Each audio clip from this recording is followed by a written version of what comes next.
Nuestro invitado de hoy es un invitado excepcional de la casa, el profesor Juan Antonio Guido, de Chile. No es la primera vez que viene, por cierto, y esperemos que tampoco sea la última, ni la penúltima. Guido tiene una relación muy íntima con el INFIP, a partir de su gran amistad con nuestro fundador, el profesor Guido Soaje. De manera que cuando se funda el INFIP ya había una estrecha relación entre ellos y a través de Soaje, a través de todos nosotros. Bien. Tampoco voy a hacer una presentación de la personalidad de Guido porque es ampliamente conocida. Lo único que puedo dar son algunos testimonios personales. Por ejemplo, mi encuentro con Juan Antonio se produjo en Europa en el año 1967 y no es que nos conociéramos, nos desconocíamos, pero teníamos muchos amigos en común y así empezó a tejerse una relación bastante íntima que ha durado hasta nuestros días. Y esa relación va más allá de la filosofía, habida cuenta de que yo no soy filósofo y ni ninguna vez he pretendido serlo, pero nos unía la preocupación por los tiempos que corren, por la historia que estábamos viviendo ya entonces, en esos años 60, que ahora los podemos ver en perspectiva mejor. En esa época todavía no nos dábamos cuenta plena de lo que venía, de lo que se venía, como se dice. Fue el momento histórico lo que nos reunió con él y con otros tantos. Fuimos siempre muy conscientes de la época en que estábamos viviendo. Y eso es una especie de cemento que afirma la amistad. Encima de eso, se produjo un episodio que no voy a detallar ahora, pero que conformó todavía más la amistad, que fue un episodio que le tocó vivir a su hermano Guido, entonces oficial de la Marina de Chile. Y eso también produjo un acercamiento, más que acercamiento, una íntima relación con los Guidos y de familia en familia que se ha prolongado hasta nuestros días. Por eso presentarlo a Guido para mí es una especie de, ¿cómo se dice?, es de ocuparse de alguien que conozco demasiado. Bueno, me comprenden las generales de la ley, como dicen los abogados. Pero no importa, igual lo hago con mucho gusto, con muchísimo gusto, porque tengo una relación fraterna con él, nacida sobre todo, pienso yo, de su virtud intelectual, que tiene, o tenía ya entonces, un carácter contagioso. Yo siempre sostenía que había muchos filósofos que hacían filosofía para filósofos, pero que a los demás nos dejaba frío. No es el caso de Juan Antonio, que sin dejar de ser un gran filósofo, ha tenido la virtud de contagiar el entusiasmo por la filosofía. Y prueba de eso es la cantidad de jóvenes discípulos que se han formado alrededor de él y que lo han seguido no solo en Chile, sino acá y en España. También ha sido otro motivo de unión el compartir muchos maestros comunes. En España Gambra, en la Argentina Calderón, por citar algunos nomás. El maestro entusiasta es el único maestro que vale la pena. El maestro que se traga todo lo que aprende no sirve para nada. Pero no es el caso de que estamos hablando. Otra virtud que ha tenido Juan Antonio y que hace al caso de esta reunión es que siempre se preocupó de llegar al público. Hay muchos oradores, yo los veo, los he vivido, que se desentienden un poco del auditorio. Dicen, bueno, bien, si les gusta bien y si no les gusta, paciencia.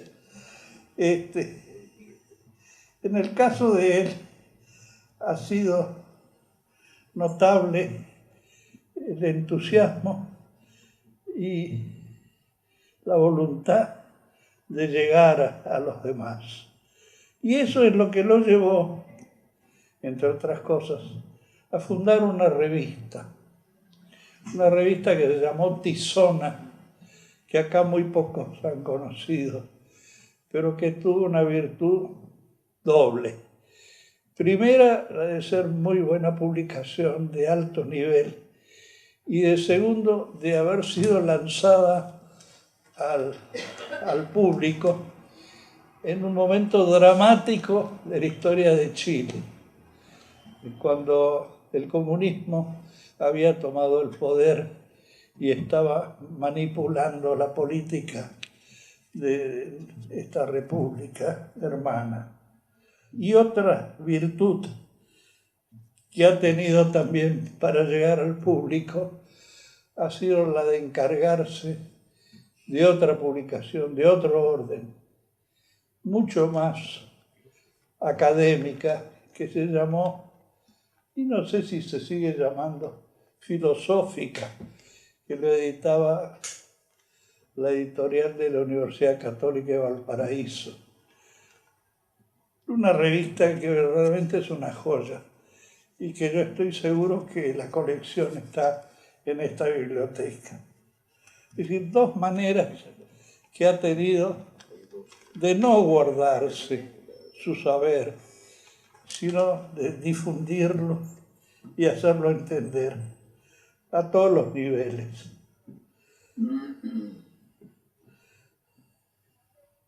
Pero nada de esto fue fácil. Hubo de luchar contra la adversidad política e incluso religiosa. Nada se le brindó fácil. Como que nada era muy sencillo de aceptar para muchos. Hubo una adversidad intelectual e ideológica que persiste en nuestros días y que ha sido siempre el enemigo de todos nuestros emprendimientos. No puedo extenderme en la bibliografía ni en la biografía de Widow, pero quiero señalar algunas cosas que salen de lo común. Una para mí es su claridad y su necesidad de exponer ideas que hacen a la ortodoxia económica. Entre nosotros, y creo que no me engaño al decirlo, hemos sido un poco manga ancha con la economía, o sea, muy rigurosos en materia dogmática, pero bastante elásticos en materia económica. A Juan Antonio esto nunca le convenció y él sabía que detrás de todo eso había un grave error filosófico y teológico. Por eso es que su ortodoxia económica, como la llamo yo, tiene un valor pocas veces aclarado por otros escritores católicos. Todo esto formulado de cara a la tradición, revitalizándola, haciéndola viva y no repitiendo simplemente las verdades eternas. En ese mismo espíritu coincide también con el INFIP. Este instituto tiene también esa preocupación y creo que es lo que lo caracteriza mejor que nada. Tradición sí, pero reviviéndola, no repitiéndola. No voy a ahondar más en la personalidad de Juan Antonio Guido. Él va a explicar mejor cuál es su relación con el INFIP o cómo fue la historia. Pero lo que sí puedo recomendarles para quien quiera informarse mejor sobre la obra de Guido, consultar el Liber Amicorum que hicieron sus discípulos y amigos en 2 tomos, publicados hace un par de años. No voy a abundar más en esta mera presentación. El lugar de reunión y de conversación entre amigos cada vez que venía a Buenos Aires. Y creo que eso es precisamente lo importante en una institución como esta. No es que se hagan tareas específicas, sino que haya una amistad que se cultiva alrededor del conocimiento de la verdad. Y eso es lo que he sentido y lo que he vivido en el Instituto de Filosofía Práctica desde las primeras veces que tuve parte en él con estos amigos que fueron Guido Soage, Carlos Saccheri, el padre Membiel, que si bien no lo conocí acá, después lo he visto en los libros de los estantes. Ha sido, repito, una reunión, un contacto, una amistad entre personas que teníamos las mismas inquietudes y que podían reunirse justamente a conversar sobre la base de certidumbres idénticas. Bien, todo esto es las razones por las cuales agradezco de corazón este nombramiento como miembro honorario del INFIP. He enviado desde Chile a discípulos, a algunos hijos míos, a trabajar acá. Y para mí lo importante es que ellos hayan calibrado el ambiente, el calor justamente humano de amistad que acá se vive. Creo que es además una de las condiciones fundamentales para una buena obra filosófica, el amor a la verdad. Y un amor a la verdad que no se queda en el plano de las abstracciones, sino que tiene un objeto claro en el amigo, en aquellos con los cuales comulgamos en las mismas verdades, en las mismas inquietudes, etc. De nuevo, entonces, digo muchas gracias. Ahora se me ha pedido que en este ciclo dedicado al padre Membiel hable sobre un amigo del padre Membiel y maestro mío, que fue el padre Osvaldo Lira. Trataré, en lo posible, de esbozar lo que fue la personalidad del padre Lira, cuáles fueron sus aportaciones significativas en la fe de mucha gente, en su formación, en los rumbos que tomaron muchos jóvenes en la universidad, incluso antes de la universidad, todo lo cual se lo deben al padre Osvaldo Lira. Empezando entonces por algunos datos biográficos. El padre Osvaldo Lira nació en 1904, 4 años antes que el padre Membiel. Perteneció a una familia tradicional chilena de mucho fervor religioso. De hecho, tuvo varios sacerdotes, parientes inmediatos, tíos, etcétera, o primos.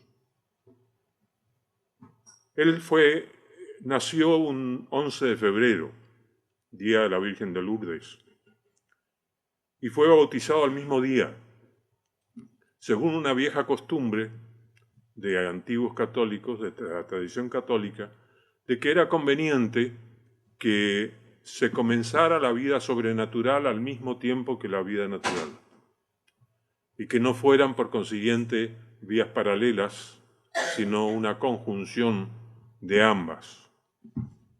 Fue bautizado en la parroquia de Santa Ana de Santiago, como digo, el mismo día del nacimiento, el 11 de febrero de 1904. Ahora, su modo de ser, su carácter, es difícil de describir. Ahora lo describió parcialmente, pero con mucha justeza, a alguien que ha sido más conocido de ustedes que de mí, el padre Leonardo Castellani. Se conocieron en España y después, cuando volvía el padre Osvaldo Lira a Chile, después de vivir 12 años en España, donde estuvo con el padre Castellani, al encontrarse de nuevo en Buenos Aires, el padre Osvaldo le preguntó al padre Castellani: ¿se acuerda usted de mí? Y el padre Castellani le contestó: ¿cómo no me voy a acordar si es usted personaje de mi próxima novela? Y efectivamente salió como personaje en los papeles de Benjamín Benavides en la 4ª parte. Y el retrato que hace el padre Castellani allí del padre Lira es muy exacto. Voy a citar las partes que me parecen principales. Y no era tonto él. Leí varios ensayos que había publicado en una revista chilena, Estudios. Un verdadero escritor, aunque irregular y raro por momentos. En suma, uno de tantos tipos raros que hay en la urbe, se refería a Roma. Pero excelente tipo. No hacía eso que se llama pomposamente dirección espiritual, sino que hacía lo que podríamos llamar amistad. Arreglaba o mejoraba a la gente a fuerza de amistad, para la cual tenía una capacidad notable. Creo que es uno de los rasgos más exactos de la personalidad sacerdotal y docente del padre Lira.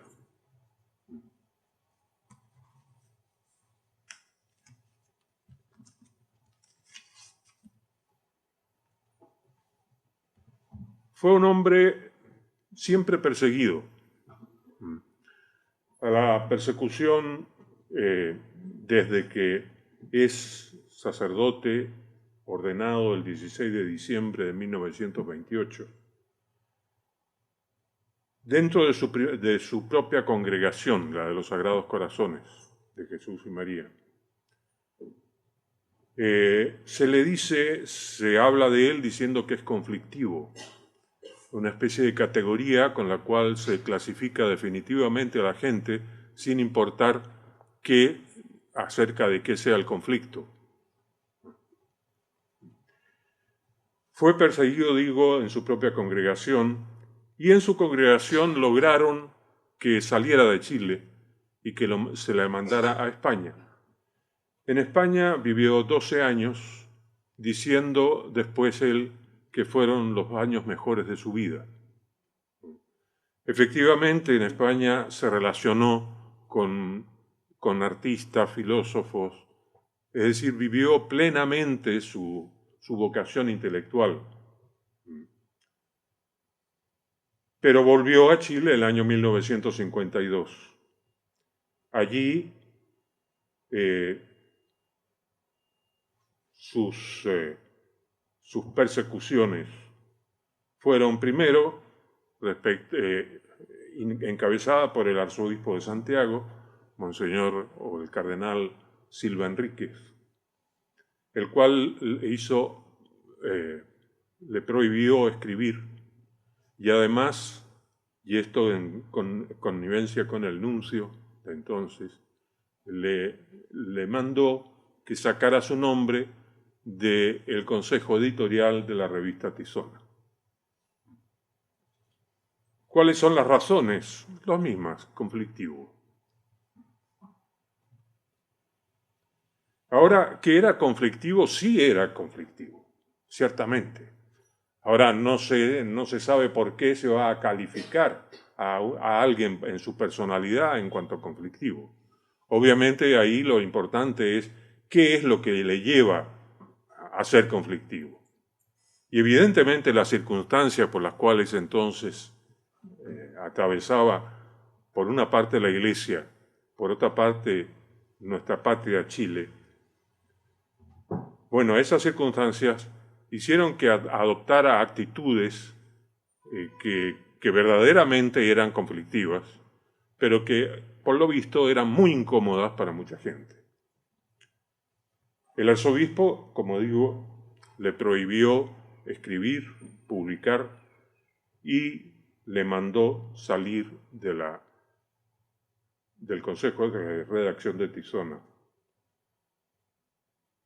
Después, el nuncio también participó en esto, como acabo de decir, y también hubo políticos, pero políticos no marxistas, los miembros del Partido Conservador de los años 30, que era algo así como el partido más representativo de la Iglesia, al cual los eclesiásticos apoyaban, o la democracia cristiana más adelante. Hubo intentos efectivos de que fuera acallado el padre Lira en las circunstancias en las cuales vivíamos. Participó algún directivo del Partido Conservador que luego iba a pasar a la democracia cristiana, Horacio Walker. Conspiró junto con el provincial de la Congregación de los Sagrados Corazones para que saliera de Chile, y ahí fue cuando se le envió a España.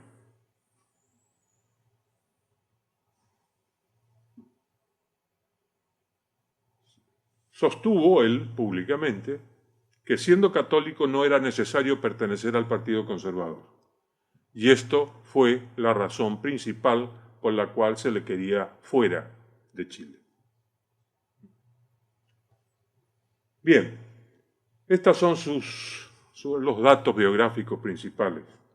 Ahora, ¿cuál fue su relación con el padre Membiel? Eran amigos, ciertamente eran amigos, y en varias ocasiones el padre Osvaldo Lira viajó especialmente a Buenos Aires para ver a sus amigos, entre los cuales uno de ellos era infaltablemente el padre Membiel. Solía el padre Membiel invitarlo a almorzar al Edelweiss. Y luego seguían en la casa del padre Membiel conversando. Recuerda el padre Lira que en una ocasión el padre Membiel padecía de divertículos intestinales, por lo cual tenía que estar tendido en un diván mientras conversaban. Bien, estas son las circunstancias. Ahora, ¿cuáles son los rasgos? Los rasgos principales de su personalidad como profesor, como amigo, como sacerdote fundamentalmente. Es sacerdote y maestro. Ahora él decía siempre, primero sacerdote, después maestro. Ahora se producía en él justamente la unión de ambas cosas y sus clases, que fue siempre profesor, antes de irse a España, en España, y luego en la Universidad Católica de Valparaíso, en la Universidad Católica de Santiago, siempre fue profesor. Y se cuentan varios convertidos, de los cuales él no quiere hablar, porque justamente dice, estas son cosas que hay que guardar en la discreción. Ahora, dentro de su condición de sacerdote y maestro, hay un rasgo que creo que es necesario destacar, y es la vitalidad en la comunicación que tenía con sus discípulos, o con sus colegas, o con sus amigos. Esa vitalidad nacía de una honda amistad, una amistad en la cual él se daba a sus amigos. Y hay que ver que esos amigos a veces eran mocosos de 17, 18 años, con los cuales trataba seriamente como si estos mocosos, que suelen decir tonterías, ¿no? Como decía Alberto Falcinelli, hasta cierta edad hay derecho a ser estúpido, pero a partir de esa edad ya no. Bien. Es notable esa relación que tenía con la gente joven. Le seguía en las cosas que decían, conversaba de tú a tú, ¿no? Sin engolarse, sin retraerse, ¿no? Al contrario, estaba siempre dispuesto a alabar las cosas que hacían. Tuvo varios alumnos que se dedicaban a la pintura, por ejemplo, o a la música, siempre los estimulaba, aun cuando fuesen un tanto mediocres las obras. Pero afirmaba su personalidad de esa manera. Era fiel a sus amigos.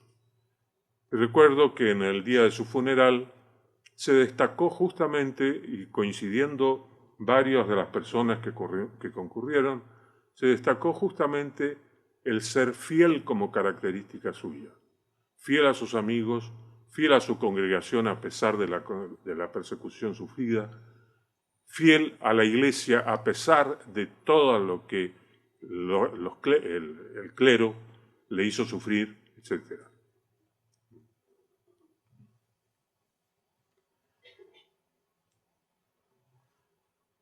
En su lenguaje, en su enseñanza, era fogoso, con ardor decía las cosas, e insultaba muy bien, ¿no? Era muy justo para insultar, ¿no? Siempre iba al grano, es decir, a destacar lo que había que destacar mediante el insulto, ¿no? Y era espontáneo, es decir, recuerdo que una de las cosas que decía era, hablando de una cierta persona, que el Padre Eterno tenía que estar sujetándola por las espaldas para que pudiera caminar en dos. Bueno, ese tipo de cosas estaba siempre presente en sus clases, en sus conferencias, en las conversaciones, etc.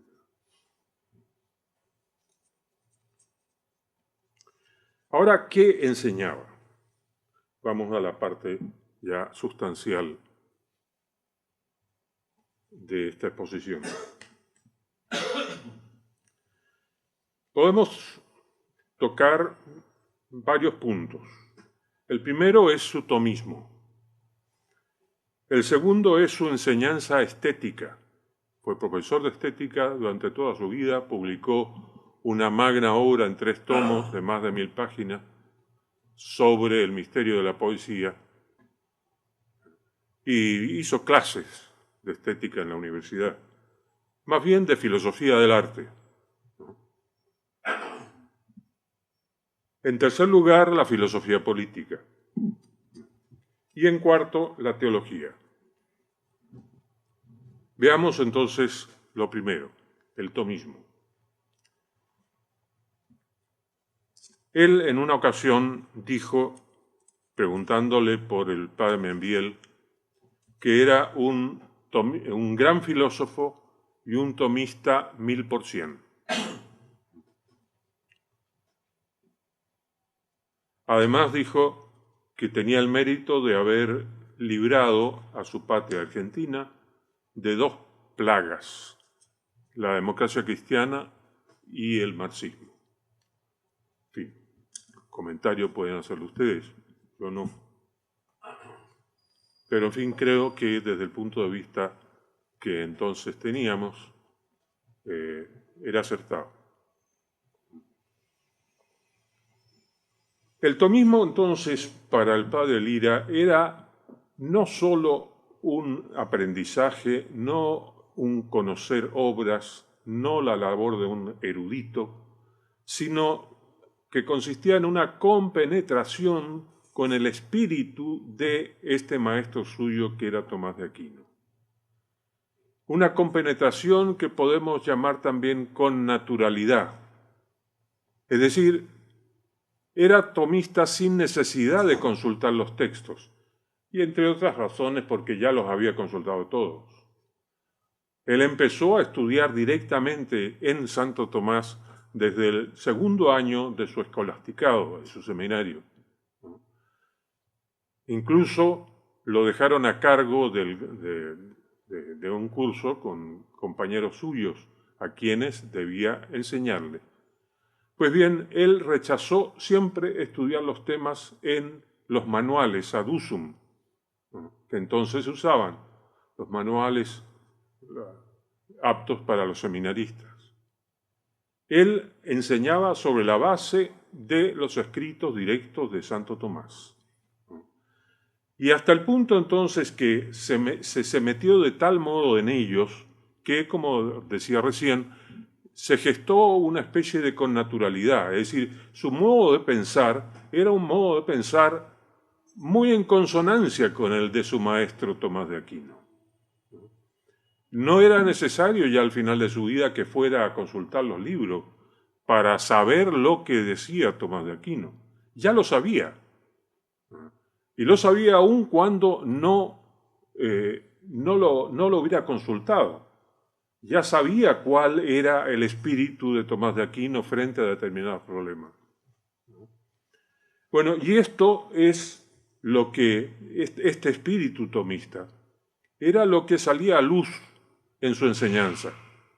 De tal modo que sus discípulos tuvimos la gran ventaja de imbuirnos en la obra de Santo Tomás mediante una vida en ella, llevada a cabo justamente por el Padre Lira.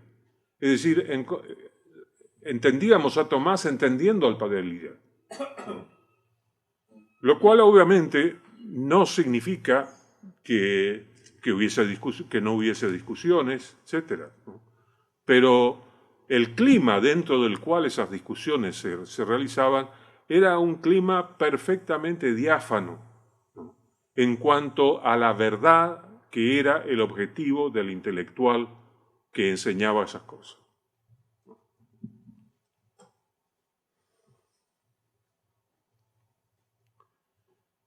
Conocía a los principales tomistas, citaba a Cayetano, al padre Villó, a Ramírez, a del Prado.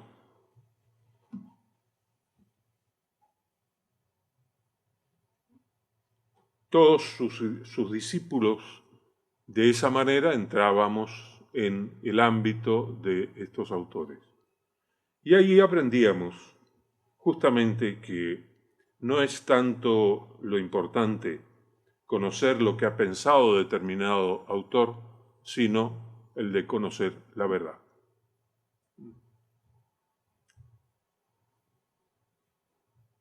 En su estética, su enseñanza de la filosofía del arte, partía de una noción filosófica, metafísica. La belleza es propiedad trascendental, es noción trascendental. Esa era su base. Y justamente en la explicación de la condición propia del poeta, del poema, o de la relación entre uno y otro en la creación humana, en esa exposición nunca faltaba la referencia a la experiencia de obras de arte. Hay que ver, cuando estuvo en España, de los 12 años, 8 los pasó en Madrid, no pasó semana sin ir al Museo del Prado. Es decir, que había se embebía en las obras, y cuando hablaba de ellas, obviamente no era el que daba ciertos datos, ciertos análisis de los estilos, en fin, etcétera, sino que comunicaba fogosamente su entusiasmo por la obra. Y así, de esa manera, él sabía de la poesía, se sabía prácticamente de memoria los poemas de San Juan de la Cruz, por ejemplo, o muchas cosas de Lope, y de los modernos. Era amigo de Vicente Aleixandre, premio Nobel, o de Gerardo Diego, extraordinarios poetas de mediados del siglo XX en España. Tenía una especial relación con la pintura. El hecho de ir al Museo del Prado con esa regularidad justamente indica de qué es lo que puede haber habido ahí en esa personalidad en relación con las obras que veía. Su entusiasmo, por ejemplo, al hablar del cuadro Las hilanderas de Velázquez, era extraordinario. Es decir, se sentía justamente de qué manera se había compenetrado con esa obra, es decir, indicaba detalles que nosotros nos fijáramos, etcétera, en momentos en que solamente disponíamos de reproducciones.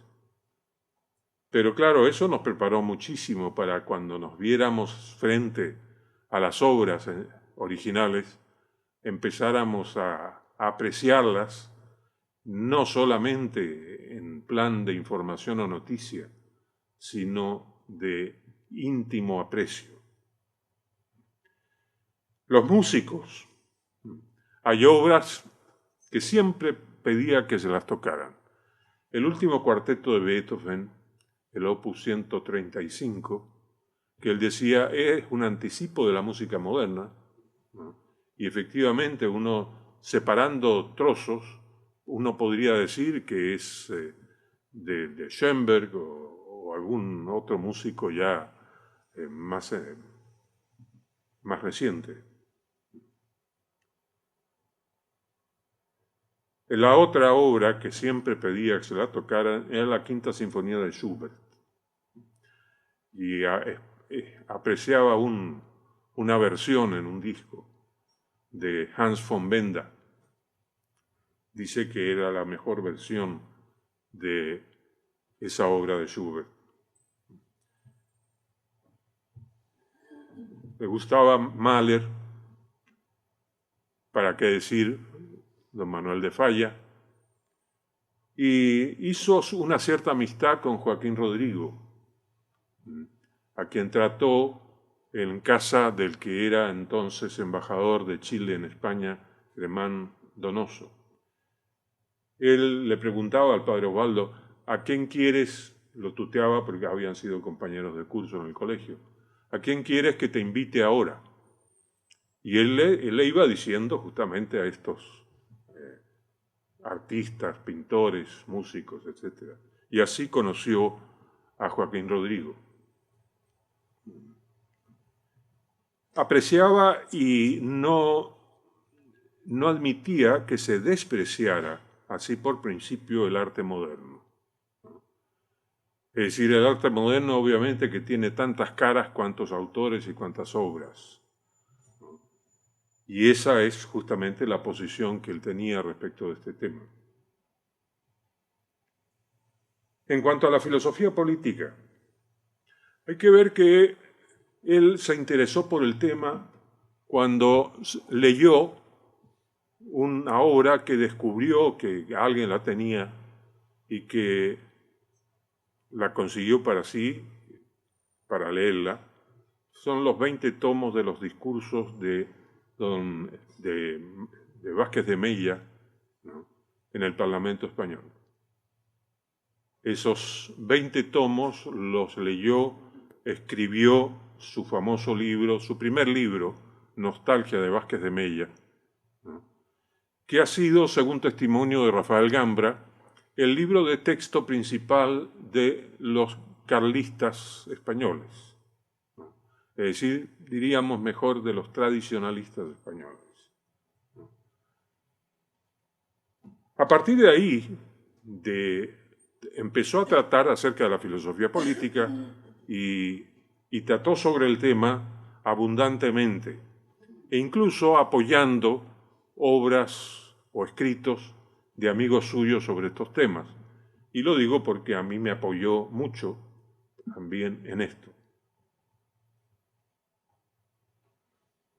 Ahora hay un punto que ha sido discutido y es la relación del padre Lira con Maritain.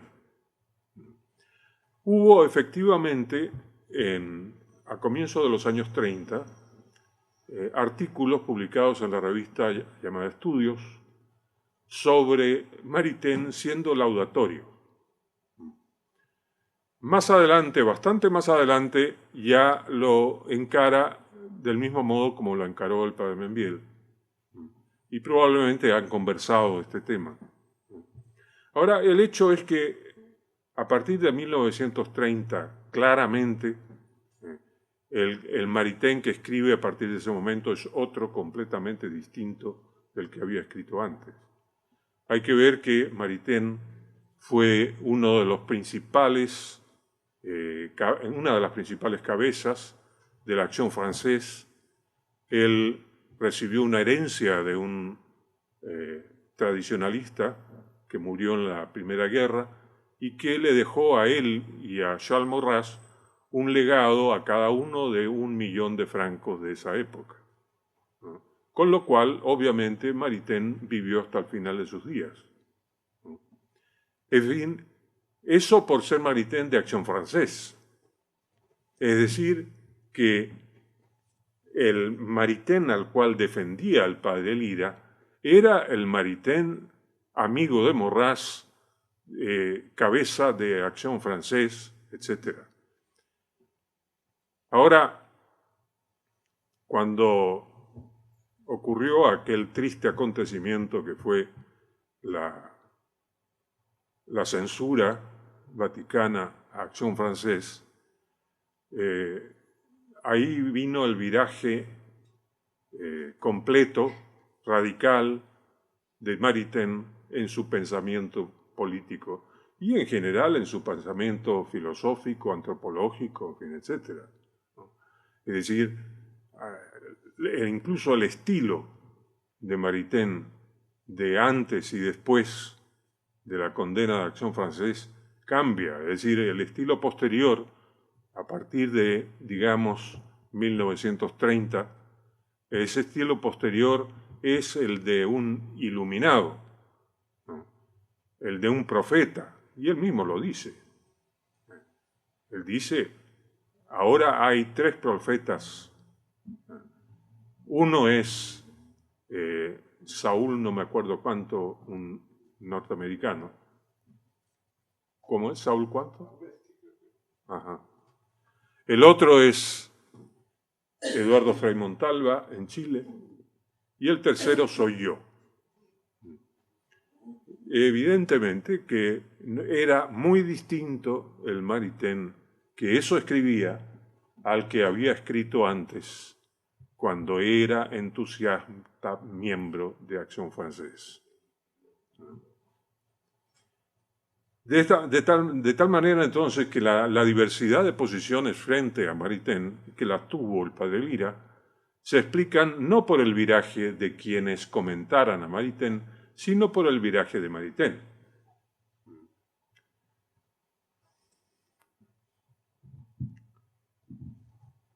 Por último, hemos de tratar acerca de su enseñanza teológica. Nunca fue profesor formal de teología, es decir, en algún seminario o facultad de teología. Al contrario, es decir, sus relaciones con la Facultad de Teología de la Pontificia Universidad Católica de Chile, la de Santiago, fueron siempre malas. Es decir, malas no tanto por él, sino por los profesores de esa facultad. Hay que ver que cuando había elecciones en la Federación de Alumnos de la Universidad Católica de Santiago, y votaban incluidos los alumnos de la Facultad de Teología, en la Facultad de Teología el 95% de los votos favorecía a los candidatos marxistas. Es decir, claro, uno puede explicar entonces en esta perspectiva cuál sería la posición de los teólogos respecto de Osvaldo Lira y de Osvaldo Lira respecto de los teólogos. Ahora, si bien él no fue profesor formal de teología, él sí la enseñaba, y la enseñaba en la conversación, en algunas conferencias, pero sobre todo en la conversación. Cuando se tocaba el tema, cambiaba en cierto modo de rostro, es decir, hablaba de algo fundamental para él, y no solamente para él, sino que él lo sostenía para todos, es decir, que era el dogma fundamental en el cual todo católico debe creer justamente para salvarse. Es decir, lo que él ofrecía, daba mediante este magisterio de la teología, eran verdades vivas, es decir, que tienen que ser practicadas, observadas y practicadas justamente en razón del destino único del hombre, de su salvación y de la salvación de los prójimos como tales. Hay un tema que principalmente lo trataba, y quienes aquí de los presentes estuvieron en el homenaje que se hicieron cuando cumplió él 90 años de edad, recordarán que su discurso de agradecimiento consistió simplemente en explicar brevemente cuál era la importancia que tenía el ser nosotros hijos de Dios. Y ese punto lo trataba también abundantemente, en el sentido de que la gracia no destruye la naturaleza, sino que la perfecciona, como decía su maestro Tomás. Es decir, que la gracia era una participación, era y es una participación real de la vida divina. Por consiguiente, la gracia tiene consigo lo que podemos llamar sus facultades, que son las virtudes teologales, por las cuales el hombre que está en gracia conoce con el conocimiento con que Dios se conoce y quiere con la voluntad con que Dios quiere. Ese fue el punto fundamental, es decir, la enseñanza de que el orden sobrenatural es sustantivo en el hombre, aun cuando metafísicamente sea accidental. Es decir, ya se trata de un misterio. Pero justamente es ese misterio el que enseñaba con abundancia, con abundancia de sabiduría, de fervor. Nadie podía quedar indiferente respecto de esta enseñanza acerca de lo que es el catolicismo en nosotros. Es decir, es vida y no es una posición, no es una postura, es vida sobrenatural. Y la vida es semejante al sujeto que la tiene, es decir, es semejante en cuanto que se identifica constituyéndose en principio vital en el sujeto que recibe la gracia. En relación con esto mismo, tenía una especial predilección por el tema del cuerpo místico de Cristo. La gracia, al incorporarnos a la vida divina, constituye un cuerpo orgánico o algo a modo de cuerpo orgánico que es el cuerpo místico. De tal manera que al vivir en gracia vivimos en comunicación con los demás en cuanto que participan de ese mismo principio vital. Es decir, el principio vital es uno y los que reciben esa comunicación son aquellos que cultivan en sí el principio vital sobrenatural. Es decir, un principio que tiene que manifestarse primeramente en la fe, luego en la esperanza y luego en la caridad. Cuando le preguntaban, hubo un tiempo en que le hicieron muchas entrevistas y es justamente en las respuestas a los que esos periodistas con bastante mala fe le hacían, esas respuestas son muy decidoras de cuál era su espíritu. Pues bien, en alguna de esas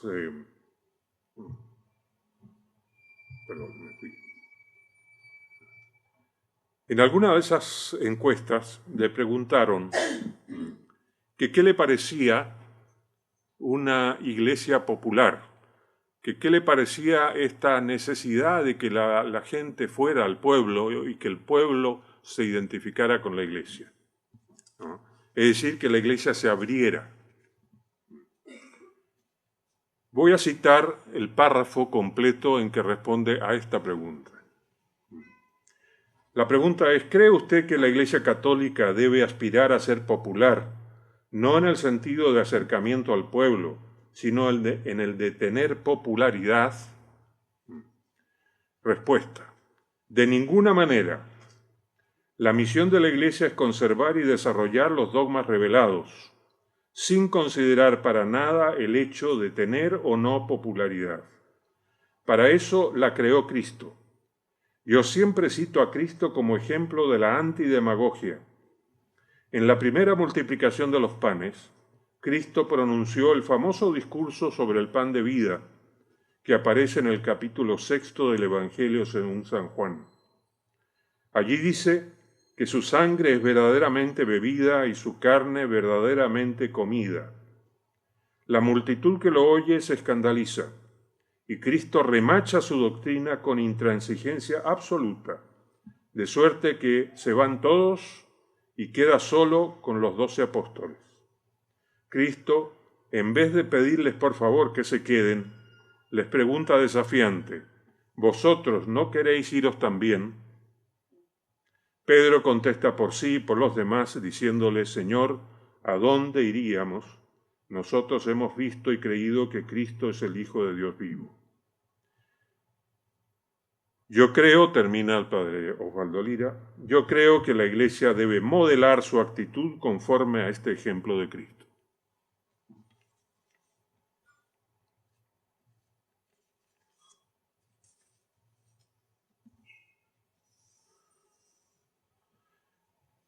Bien, hay un tema que inevitablemente tuvo que encarar el padre Lira y fue el del Concilio Vaticano II. En una de las últimas entrevistas que le hicieron, le preguntaron, ¿qué piensa usted del Vaticano II? Y él respondió, lo borraría de un plumazo. Ahora, en fin, por otra parte, claro, son sus expresiones típicas, pero citó como autoridad algunas frases del Concilio Vaticano II. Él decía, todo lo que es dogmático, es decir, todo lo que ha sido definido por los anteriores concilios y está en el Concilio Vaticano II, es dogma de fe, y obviamente que eso no lo vamos a discutir. Por otra parte, y con esto termino, hay una preocupación en él viva acerca del fin de los tiempos. Él conoció al padre Lacunza, conoció toda la obra de él y integraba un grupo de lacuncistas, o lacuncianos, no sé, que se formó en Santiago y que estaba integrado por gente bastante notable. Un sacerdote, Juan Salas, doña señora Izquierdo de Filippi, en fin, etc. Y Jaime Seguirre también. Eran los llamados milenaristas, justamente a raíz de la interpretación que Lacunza hace de los 1000 años al final del Apocalipsis. Ahora, para él este tema no era cuestión de estar escarbando interpretaciones para conocer con curiosidad algo más acerca de lo que va a ocurrir en el fin de los tiempos. Para él era simplemente un tema de la virtud de la esperanza. Es decir, que Cristo ha de venir. Si ha de venir, quiere decir que va a estar aquí. Y que estando aquí va a hacer justicia aquí donde se faltó contra la justicia, para que los mismos tiempos y lugares sean redimidos. Esa fue su posición. Y toda la angustia que vivió al final de su vida, sobre todo, angustia en relación con la situación de la Iglesia principalmente, y la situación de nuestras sociedades, de nuestras patrias. La vivió profundamente y lo angustió profundamente. Pues bien, dentro de ese espíritu, de esa tiniebla, para él siempre fue luz el saber que Cristo viene y que en nuestra realidad